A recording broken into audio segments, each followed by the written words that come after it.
This happened a few years ago to me when I was still living in my childhood home down in California. I had just inherited this family home, so my cousin decided to move in with my husband and I while she was attending college nearby. My cousin and I were both working at the Lego store at the time. I only worked mornings though, and my husband and cousin worked nights, so there were many nights where I was home alone. A couple of weeks before this incident happened, I had been taking stuff out to my car when I realized a large brown van with no back windows was parked just across the street. As I put the stuff in the trunk, the man in the van started making weird noises at me. I turned to see if I could get a good look at his face, but his black Giants baseball cap was pulled all the way down. Thinking this was just your standard creepy guy, I flipped him off and went back into my place. About 2 hours later, I went outside to go somewhere, only to realize he was still parked across the street. I didn't really think anything of it at the time though. I hopped in my car and headed over to my friend's house. As I was driving, I looked in my rear view mirror only to see the same brown van now following me. I turned on a whole bunch of different streets and he followed me down all of them. I turned onto the road that my father-in-law lived on and parked there, thinking that if the guy tried anything, I could just run to his place and be safe. When I pulled over in front of my father-in-law's house, the van drove slowly by. I could see into the van now. I saw the man put his hand into a gun position and point at me. He said bang really loudly, and after that he hauled ass and drove off. Now, I had always been a little bit leery of staying home alone. My house had always given me the creeps because of how poorly lit it was. When I was home alone at night, I usually stayed in the kitchen because it was really bright. I was watching a TV show on my computer when all of a sudden I heard a banging on the front door and the handle started to jiggle. This startled me for a moment until I looked up at the time and saw it was around 10 p.m. That was around the time my cousin would be coming home from work. I got up and opened the door, but nobody was there on the porch. I shouted out my cousin's name, but there was still no response. This caused me to call my cousin's cell. "Oh, hey, I'm on my way home from work right now." Before I could say anything else, there were 3 extremely loud bangs on the door that connected the kitchen and the garage, and the knob was shaken violently.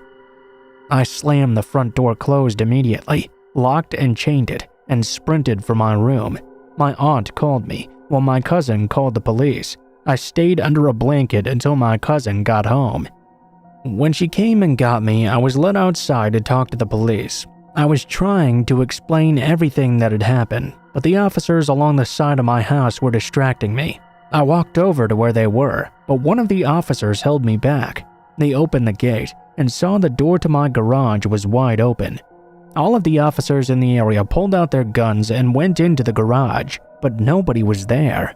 Afterwards, the police told me it was probably just some kids messing around, but if I ever get scared at home to call them, and they'd send someone out. About a week later, I was watching something in my living room with my cousin and my husband. As I was passing by the window next to my front door, I happened to realize there was a guy wearing the same baseball cap as the guy in the van standing outside on the sidewalk. He was just staring at my house. When he noticed I'd seen him watching me, he immediately locked eyes with me and gave me the creepiest smile I had ever seen. I turned and yelled for my husband to go out there, but when I turned around, he was already gone. I will say though that the baseball cap in question was really generic, and a lot of Giants fans wear it. I can't quite say it was the same exact guy for sure, but it sure would be a huge coincidence if it wasn't. 3 days after that, I was home alone at night again. I was obviously very on edge, but trying to ignore it, telling myself nothing was going to happen. I was baking cookies in the kitchen when I thought I heard a knock at my sliding glass door. My whole body tensed up, and I slowly turned to face the noise. The lights in the backyard were off, and the kitchen ones were on. The glare in the window made it impossible to see if someone was outside. Everything was silent for a few seconds. Before I heard a banging on the door once again, I screamed, paralyzed in fear. The person ran on the deck from the sliding glass door to the 2 windows in the living room and started knocking on them as well. They came back to the sliding glass door to knock, and then started trying to force open the door. Finally, I came to my senses. I grabbed my keys and ran outside to my car. I locked myself in there and dialed 911. We sold that house shortly after that. I still have a hard time staying home alone, even though I'm 2 states away now.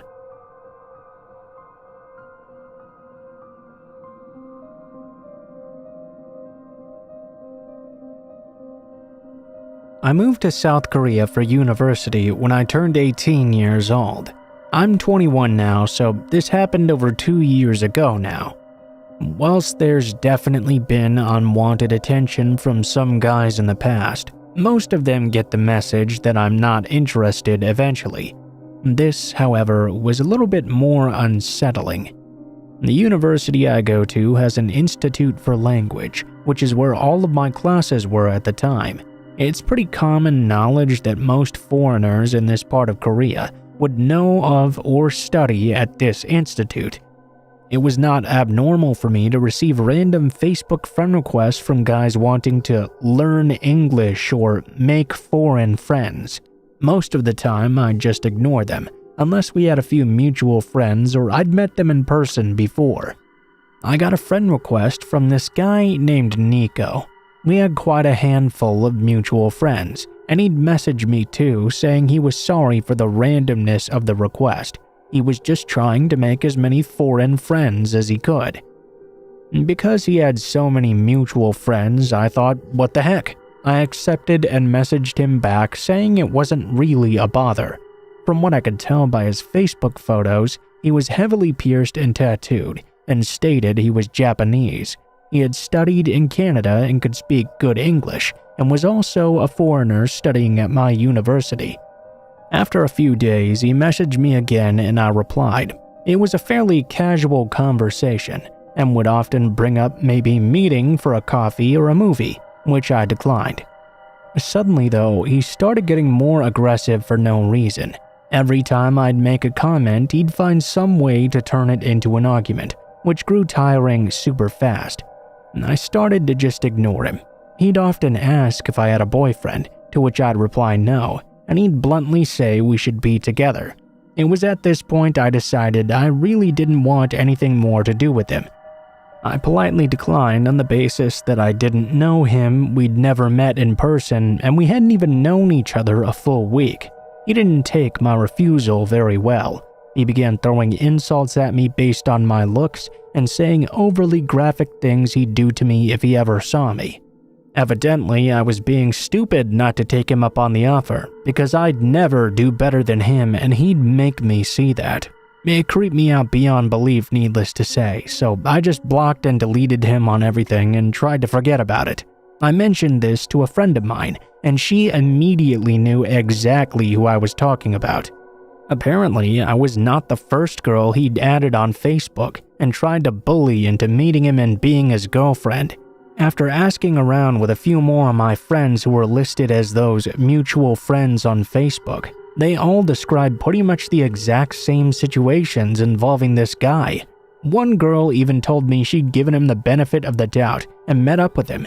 It turned out he didn't even go to our university. He lived over an hour away and would travel there daily to watch and obsess over which girl he would find on Facebook next. He also told her he was born in America and had never even been to Japan, so who knows how much of what he said to anyone was actually true. I felt a bit freaked out by this, but I tried not to let it bother me. After all, I'd never actually seen him around, and I'd blocked him, so what more could happen? That was until about a week or two later. I received a message from him on Facebook from a different account, saying how he'd seen me that day at school. This shook me up a lot, since I hadn't even considered that he might actually be watching me in person.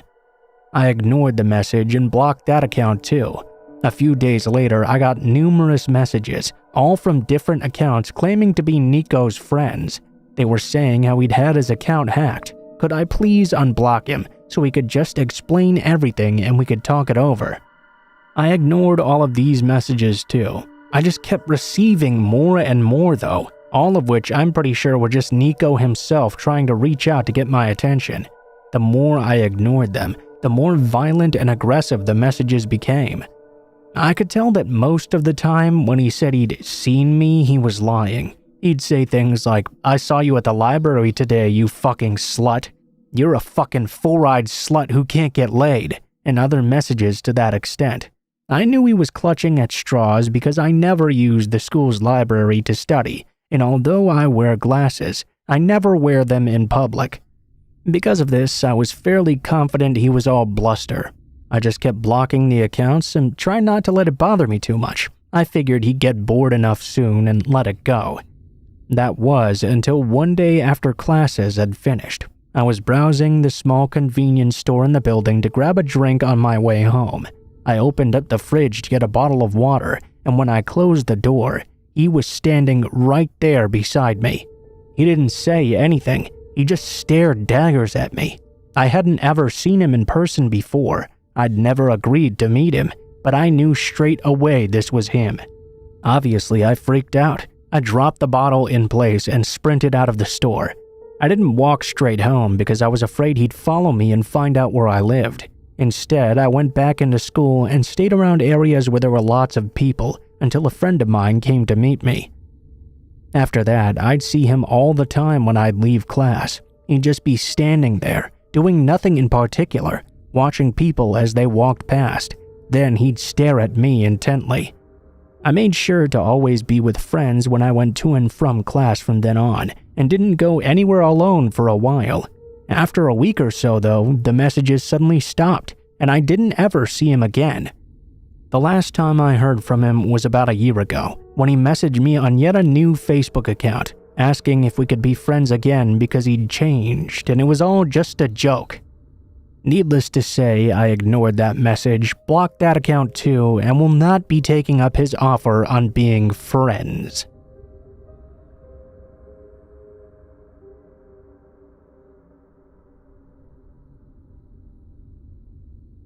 I was mindlessly browsing Facebook one day when I received a message to my inbox.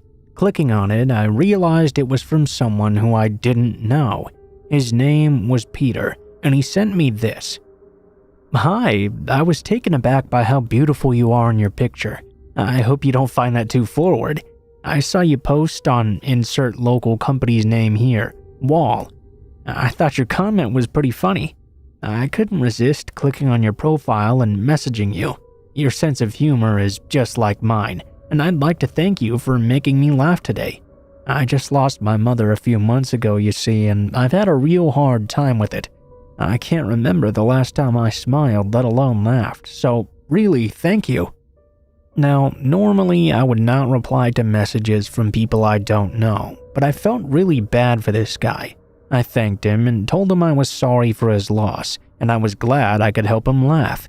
Once he sent me a friend request, I had to let him know though I didn't have any intentions of adding him. I only used Facebook for people I know. The guy said he understood and we said our goodbyes. I thought that would be it. One day, about a week after getting his initial message though, I was out shopping at the local grocery store nearby my home when I noticed a guy looking at me from a few feet away down the aisle I was in. I looked over and smiled nervously. I'm somewhat shy and socially awkward. He smiled back and waved, then looked at what was in front of him. He looked familiar, but I couldn't quite put my finger on from where. I checked out with my groceries and went home. After putting everything away, I sat down and logged on to Facebook, only to see I had a new message from him. "I like the dress you wore today. It fit your body nicely. Thanks for smiling at me. It made me feel real special." I didn't realize that was him at the store, but seeing his picture again on Facebook definitely matched that guy. I was sort of sketched out by this, but of course it could have just been a coincidence. We did live in the same area after all. I chose not to engage though, just to be safe. About another week goes by and I hadn't heard anything else from him. I was out with some friends at night at a park. just hanging out on the swings like we do when we were teenagers, when I noticed someone off in the distance. They were walking toward the park. My friends and I got spooked and went quiet immediately. I realized when the person was a bit closer that it was Peter. I spoke to my friends in a quiet voice. "Don't panic. Act natural, but we need to leave now. Get in the car." They didn't argue. We got in the car together and drove away. Peter was now gone though. I told my friends who that was and what had been going on. They told me I was just being paranoid. When I got home though, I realized I had another message on Facebook again, once more from him. "So, do you go to that park often?" I noped the fuck out and replied, "Do not ever message me again. My boyfriend is aware of the situation and he's a police officer, so leave me alone." I blocked him. Even though I made up the boyfriend thing to scare him, I guess it must have worked. I haven't heard from him or seen him again in months. I live with 3 people who all know what he looks like and know about the situation as well. They've been keeping a lookout and nothing suspicious has happened so far. That doesn't mean that I don't look over my shoulder every now and then though.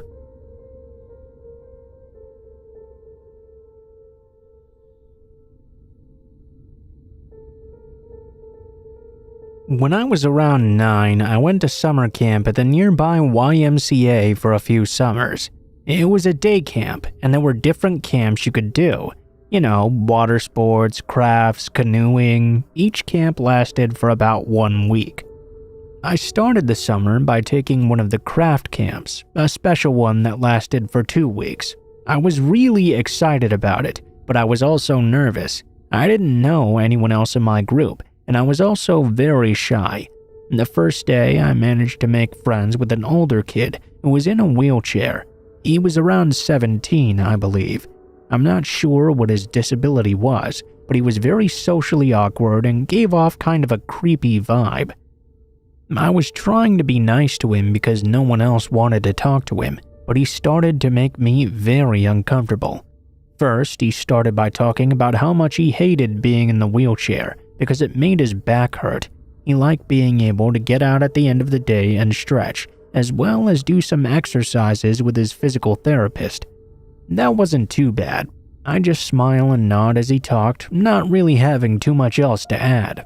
At some point, I mentioned to him how I was a dancer and really liked acrobatics class. He asked me to show him some of my moves, so I did a cartwheel. He told me my legs looked beautiful when I stretched them out like that. Being a kid, I didn't really think much of that comment. I did start getting a bit uncomfortable though when he began to tell me about how much he liked my hair, how white my teeth were, how cute I was because I was so little.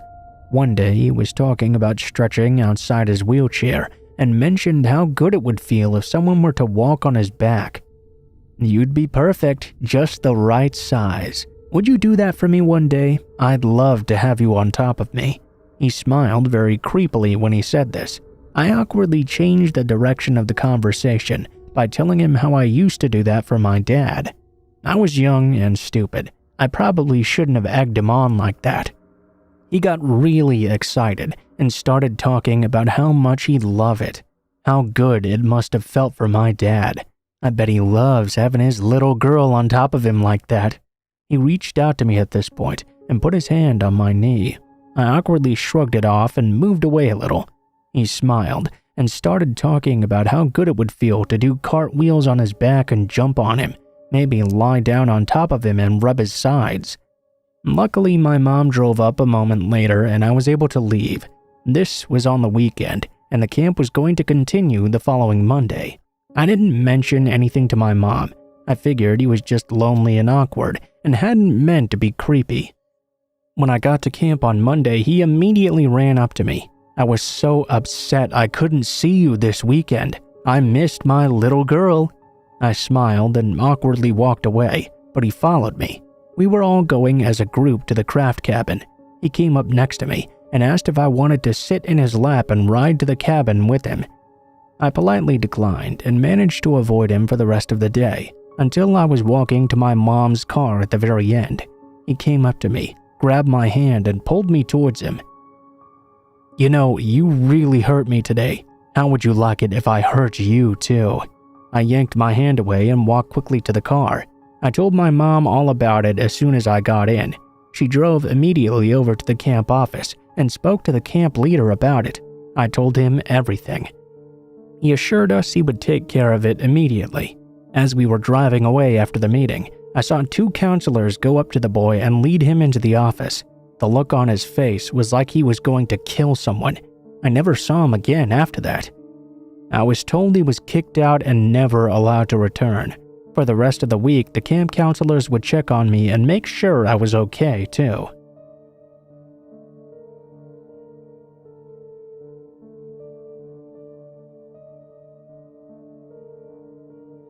So this was told to me by an old family friend, Nikki, numerous times as a kid growing up.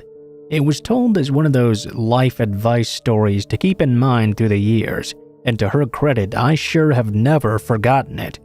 Whenever anything associated with hitchhiking comes up, it always springs to mind, and probably always will. It makes me a bit ill whenever I think about it, really. So, Nikki, who grew up at the same time as my dad, so this was about the early 80s I believe, was a young woman at the time in her mid-20s.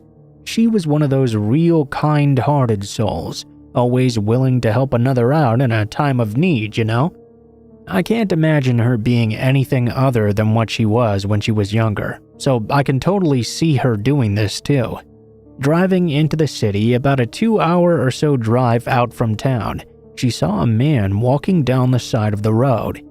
As she neared, he turned and, in typical hitchhiker manner, stuck out the old arm and thumb. Nikki, bless her heart, pulled over and asked the man if he needed any help. She told me he was really polite, if not a bit shy.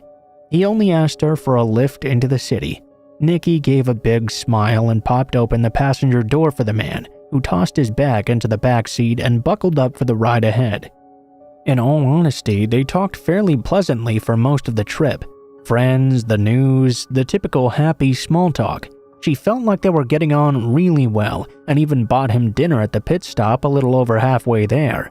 He seemed really flustered and awkward when she paid, but one of the things they had talked about was money and how he was pretty dang strapped for cash at the time. That was why he'd been hitchhiking in the first place. He eventually relented though, and they went on their way. As soon as they got into the city, he thanked her profusely for the ride and the food, and asked to be dropped off once they hit downtown. Before getting out, he asked for Nikki's phone number so he could contact her again someday and catch up. Thrilled at the prospect of knowing how her new friend was faring, Nikki wrote it down for him and drove off with the warm feelings of a good deed done. Now, I'm sorry if you're expecting something creepy to have happened by now, but I think this part is what freaked me out so much as a kid, how nice everything seemed to have worked out. Nikki always gets this crease in her forehead and a funny look in her eye when she tells me the next part. About a week later, she got a phone call from her new driving buddy. He didn't let her get a single word in edgewise after hello and immediately told her, "You should be thanking God you were raised so nice. When I first got in your car, I was planning on raping and murdering you once we got to that pit stop. I was gonna steal that car and dump your body in a ditch further down the road and go on my merry way. But you talked to me so kindly and treated me to dinner with a smile on your face. I just couldn't bring myself to do it. I couldn't live with myself after doing that to such a nice lady. So please, Nikki, never ever pick up another hitchhiker." Then he hung up the phone. Nikki never got a call from him again, and when she tried to redial the number, all she got was a payphone.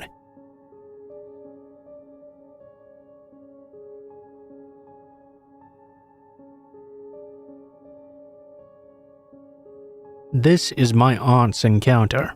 To set the scene, where I live, it's normal that lots of people commute to the big city from the outskirts for work.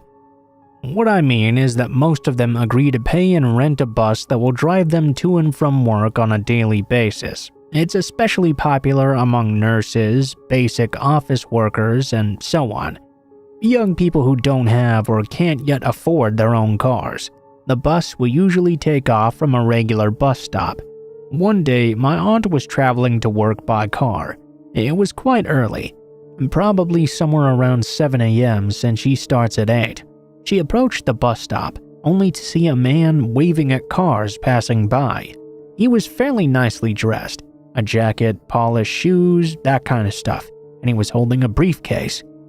Usually, she would not take a stranger in, but come on, this guy must be an office worker. Judging by his looks, he'd probably missed the bus. She decided to be nice and stop by and invite him in. The guy was more than happy, very talkative as well, so off they go. As the journey proceeds, she's getting more and more comfortable. The guy was young, 25-ish maybe, and very funny and easy to talk to. They were getting closer and closer to the city when the hitchhiker says that since they'll most definitely be stuck in traffic on the main road, they better take a less attended one. No red flags going off yet. I mean, he's right. He also wasn't giving any bad vibes at all. Now, what you need to know. This specific city is quite wild. I mean, foreigners will visit and say, wow, it sure is green here. I'll not reveal the exact location, but it's surrounded on all sides by forests. There are actually some forests in the city as well. You'll see nice and flashy office buildings on one side of the river and deep forests on the other. It's crucial for the story. It didn't really matter if you took the main or less attended roads, you'd still get to the city in the end. They drive on, forest all around, which the guy comments on, saying how nice it all looks and blah blah blah. My aunt was smiling and nodding along, and that's when the creepy part kicked in. He turned his head to her and said in a completely normal, lackadaisical voice, "You know, you would look real good in a coffin." And the guy went completely quiet after that utterly horrific statement, gripping his hands on the briefcase tight. She was beyond creeped out now, but tried not to show it and played it cool. That's when an idea popped into her head. She slowed down and said something must be wrong with the engine because it was getting hard for her to navigate.